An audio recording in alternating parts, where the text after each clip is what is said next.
राम राम। जैसा कि मैं पिछले प्रसंग में बता रहा था, किस तरह मां जानकी प्रभु श्री राम से विनय करती हैं कि मुझे अपने साथ ले चलिए।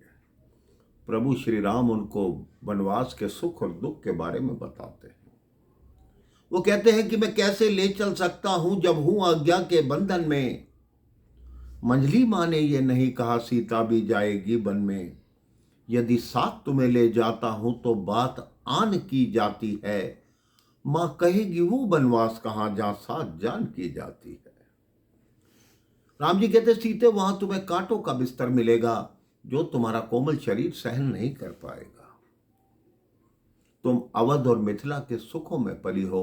वनवास अत्यंत कठिन है। वहां ना सुख है, ना ऐश्वर्य, ना दास, ना दासियां।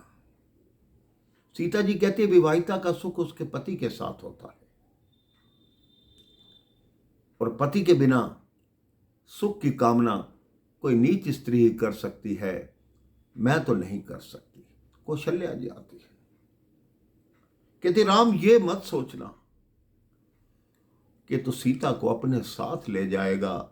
हमने सीता को कितने नाजों से पाला है। डोली से हिंडोले में, हिंडोले से अपनी गोद में हमने इसको धरती पर आज तक पांव नहीं रखने दिया। तेरे को एक बात याद नहीं राम, एक रात सरयू किनारे एक राक्षस आया। तुम्हारे पिताजी रोज उसे मारने जाते थे, लेकिन वो गुप्त हो जाता था, छुप जाता था। एक दिन गुरु वशिष्ठ से उसका उपाय पूछा।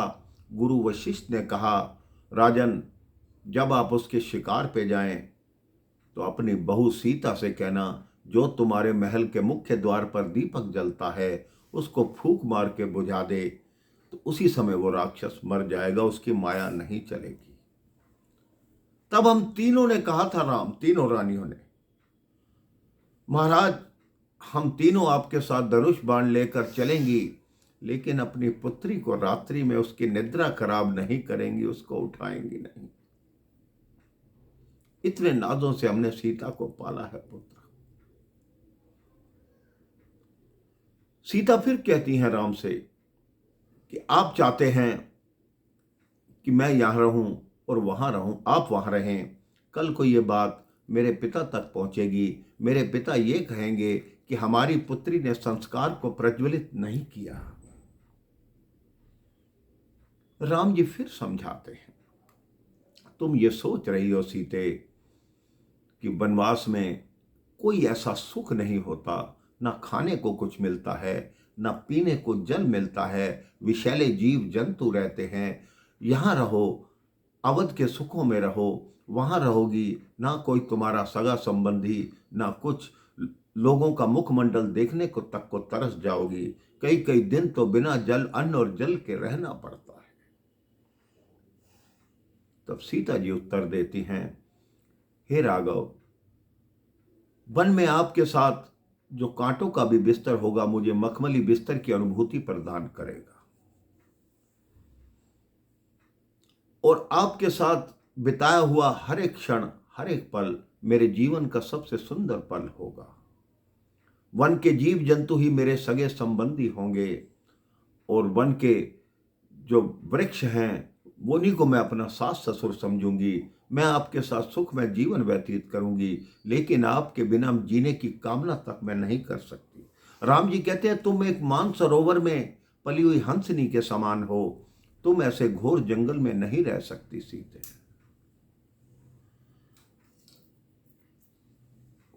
मां से क्षमा मांगती हैं वो, ऐसे संस्कार थे बहू के।